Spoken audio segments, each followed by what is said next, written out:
Bonjour et bienvenue sur Technapal, la Tech à Papa. Alors vous voyez aujourd'hui, j'ai le petit Xtool F2 en main. Alors j'ai fait un test complet de cette machine sur ma chaîne il n'y a pas si longtemps, donc si ça vous intéresse, n'hésitez pas à aller la voir. Mais pourquoi je vous parle de ce Xtool F2 puis pourquoi je le tiens en main comme ceci? Pour une raison très simple. Aujourd'hui, on va parler sous. On va parler rentabilité et on va parler qu'est-ce que on peut gagner en achetant quelque chose comme ça. Et la raison pour laquelle je vous montre qu'il est petit et qu'on le prend facilement en main, c'est que ce détail-là va avoir une importance dans le sujet de la vidéo. Alors, évidemment, vous connaissez Jamais de transparent. Cette vidéo est évidemment une vidéo sponsorisée dans la mesure où Xtool m'a fourni la machine et voilà m'a demandé de faire du contenu dessus. Et vous me connaissez également aussi. Plutôt que multiplier les contenus créatifs qui sont pas des choses que moi je fais en fait, puisque personnellement et je ne critique pas ça du tout, je trouve ça vraiment génial. Tout ce qu'on voit dans des marchés de Noël ou autre chose, qui sont faits avec des machines comme celle-ci qui apportent vraiment beaucoup de choses. Et on voit le marketing de Xtool tourne beaucoup autour de ça, les bijoux, les projets créatifs, les gravures personnalisées de choses pour se faire plaisir ou pour décorer la maison. C'est vraiment très chouette et c'est une machine qui fonctionne bien pour ça. Mais moi, je suis plus un technicien qu'un créatif et vous aussi qui me suivez sur la chaîne, je pense en tout cas, d'après l'audience et d'après les vidéos, vous avez plus un profil technique que créatif. Et donc, ça n'avait pas beaucoup de sens que j'essaye de jouer la Instagrammeuse ou la YouTubeuse création, DIY et autres projets créatifs qui pullulent autour de ces appareils Xtool. Alors, je me suis dit, je vais proposer à Xtool de faire une vidéo où je vais imaginer quelque chose. Je vais rêver et je vais dire, bon, imaginons demain, j'ai plus mon boulot et je dois me lancer, je dois gagner des sous. Est-ce que ça vaut la peine d'investir dedans pour gagner des sous? Et surtout, comment est-ce que je gagnerai des sous si j'ai pas de talent créatif? Et donc, c'est justement de ça qu'on va parler dans cette vidéo. Alors, petit point pub, pub pour moi, puis pub pour Xtool. Pub pour moi, n'hésitez pas à vous abonner si vous n'êtes pas encore abonné. Si vous aimez les analyses techniques approfondies, éventuellement certaines explorations créatives. Je viens de dire que j'étais pas créatif, donc je vais pas vous vendre que vous aurez plein de trucs super créatifs. Mais bon, j'essaye un peu de me mettre au niveau de ceux qui, comme moi, n'ont pas forcément énormément de compétences créatives, mais qui aimeraient utiliser des outils créatifs, de temps en temps à côté des outils techniques. Donc voilà, si moi j'y arrive, vous y arriverez aussi. Et alors, donc abonnez-vous, suivez-moi, mettez un pouce, un like, tout ça, ça fait plaisir et c'est le meilleur moyen de pouvoir soutenir la chaîne si jamais vous êtes quelqu'un qui me suit depuis longtemps. Alors pour ici le Xtool F2, il y a également un lien, si ça vous intéresse, si mes propos dans la vidéo vous a convaincu, si vous voulez un autre Xtool que le Xtool F2, ça marche aussi. Vous pouvez trouver un lien affilié dans ma description. Il y aura peut-être un code de réduction, peut-être pas, je sais pas. Vous verrez bien dans la description. Et puis, voilà, c'est parti. Allez, générique.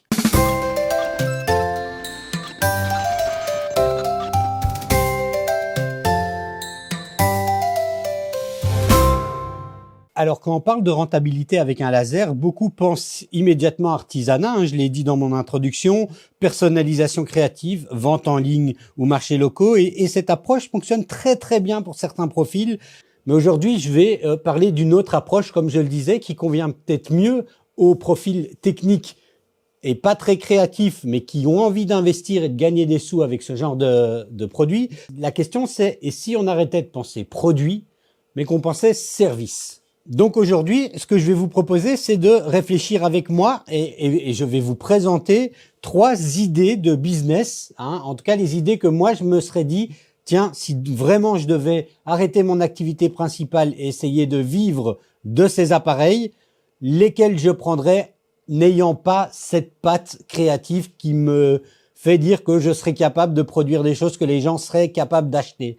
Alors, premièrement, cette machine, on la connaît pour ses capacités diode, mais elle a également un infrarouge intégré, un infrarouge de 5 watts qui est puissant, suffisamment puissant pour faire du marquage sur des métaux. Et là, c'est là où ça devient très intéressant pour nous, parce que quelque chose qu'on connaît bien, nous, les non créatifs, et en tout cas ceux qui sont plus habitués au travail d'atelier, c'est les outils. Et les outils, ils peuvent être en métaux ou on peut avoir des manches en bois. Et justement, cette machine permet de travailler les deux. Alors quand je dis travailler les deux, c'est évidemment pas en créer, mais marquer dessus. Imaginez avec moi une petite histoire. On est dans une entreprise de maintenance, dans le bâtiment, dans l'industrie, et le matériel circule en permanence. Perceuses, batteries, pinces, clés, outillage spécialisé. Ça représente parfois plusieurs dizaines de milliers d'euros, et pourtant, très peu d'entreprises ont un marquage durable. Avec le F2, on peut proposer nom de l'entreprise, numéro d'inventaire, numérotation séquentielle, des QR codes de traçabilité, des codes internes de l'eau, des plaques signalétiques métal pour les machines, des tags métalliques Logistyle, un marquage anti-vol pour des vélos électriques ou du matériel extérieur. Bref, on peut proposer plein de choses. Et on ne parle pas là de décoration, on parle d'optimisation. Un marquage, ça peut coûter entre 5 et 10 euros par outil. Avec un QR code ou une identification complète, on peut compter 12 à 15 euros. Le temps d'utilisation de la machine, quelques secondes, 1 minute. Allez, le temps de mettre ça en route. Et imaginez qu'une entreprise nous ramène 80 outils, ça fait 800 à plus en 2 heures de travail.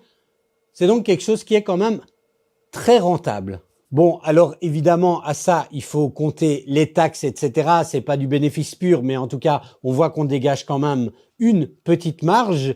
Et c'est là où je vous disais, la portabilité est intéressante parce que, vous n'êtes pas obligé de faire venir à votre atelier les personnes, parce que ça pourrait être des fois un peu contraignant.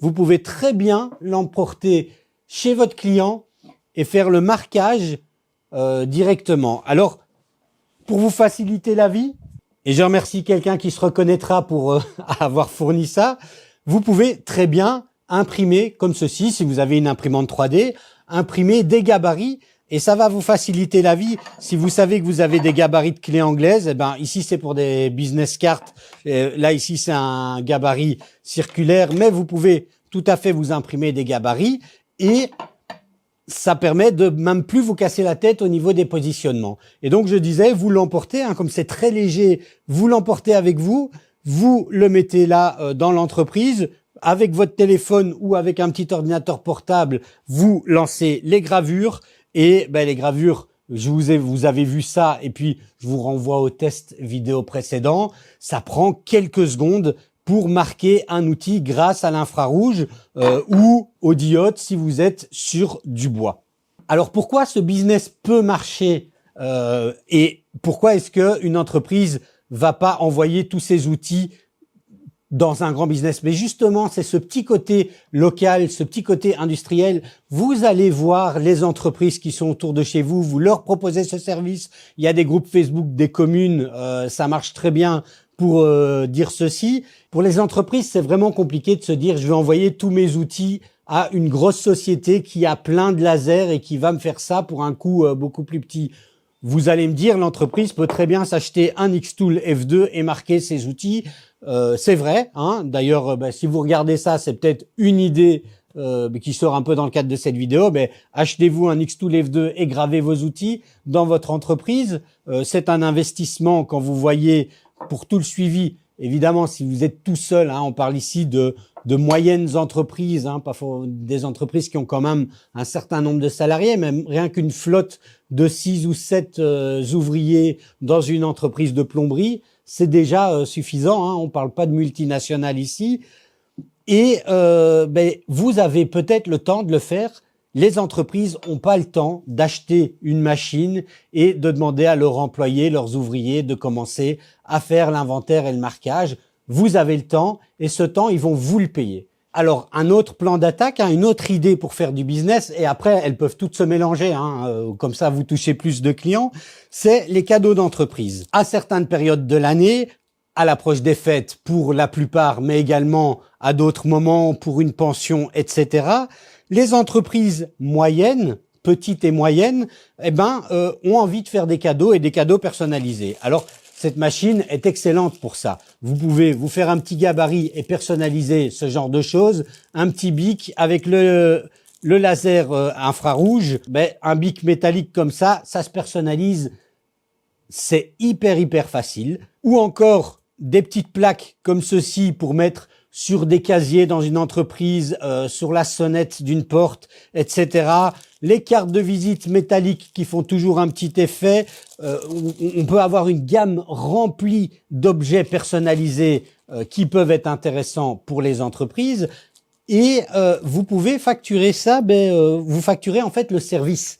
Hein, et éventuellement, vous facturez le bic avec. Mais si vous trouvez un bon équilibre entre qualité et quantité, vous pouvez vous faire un stock de petits bics personnalisés, mais c'est même pas vraiment nécessaire. Et il faut imaginer, en fait, à la manière dont pense une moyenne, une entreprise qui est quand même assez prospère, qui a quelques clients, qui n'est pas qui a quelques collaborateurs, qui n'est pas une multinationale complète et qui va pas faire des commandes de 5, 10, 15, 20 000 bics pour tout le monde, mais 50, 100 peut-être, 20 peut-être, 10, qui sait, cadeaux personnalisés. Cette entreprise, vous allez me dire, elle va passer commande sur Vistaprint ou autre.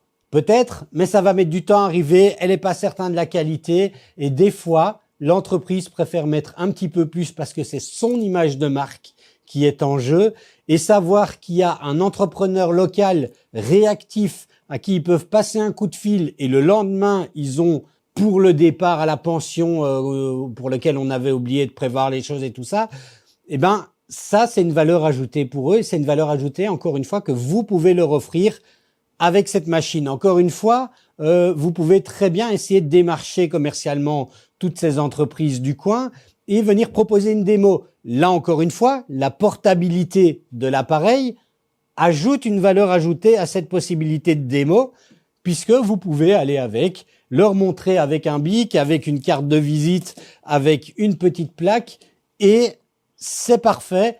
Ils sont ébahis, ils voient la qualité, ils voient votre professionnalisme, et vous vous faites un client de plus. Enfin, le dernier axe sur lequel j'investirais, c'est, alors ici j'ai en main justement quelque chose pour l'illustrer, c'est la personnalisation patrimoniale. Alors, qu'est-ce que c'est? Vous savez, beaucoup de gens gardent des objets tout au long de leur vie parce qu'ils les ont reçus. C'est un souvenir. Moi ici, c'est un cadeau que ma femme m'a offert et j'y tiens. Hein. C'est un couteau, mon couteau à unboxing. Quand j'ai commencé ma chaîne YouTube, elle s'est dit tiens, je vois toujours que tu utilises des bêtes cutter et je vais te prendre un petit couteau. Et voilà, c'est le couteau. Et donc, on est plein à avoir comme ceci des objets auxquels on tient très fort. Et on peut avoir envie de marquer ces objets, de les personnaliser. Alors, ça peut être par exemple un marquage GPS d'un lieu qui est symbolique à nos yeux. Ça peut être des empreintes digitales stylisées, hein, c'est une idée comme celle-là, une signature manuscrite vectorisée, une date importante, une citation qui est importante également à nos yeux qu'on veut mettre sur un objet qui est un objet auquel on tient, hein, ou auquel quelqu'un à qui on tient. Et pourquoi c'est très intéressant cette approche? Parce que, en fait, encore une fois, on est sur du service, on n'est pas sur du produit. On n'a pas besoin de stock. On n'a pas besoin d'investir au-delà de la machine en matière première. On doit simplement, puisque tout, en fait, les gens ont ce qu'ils veulent comme personnalisation. Par contre, les gens, ils peuvent pas acheter ça sur des plateformes genre Vistaprint. Ils vont pas envoyer leur petit couteau à Vistaprint pour qu'on grave dessus ou qu'on imprime ou n'importe quoi. Donc, la personnalisation va pas être très facile. En plus, je pense que vous voyez comme moi, si je devais l'envoyer dans une entreprise de gravure laser qui accepte de me le faire, déjà, vu que c'est une grosse entreprise, elle va devoir mettre un coût qui va rendre ça très important pour moi. Et puis en même temps, je pense qu'une part de moi aura une crainte. Alors que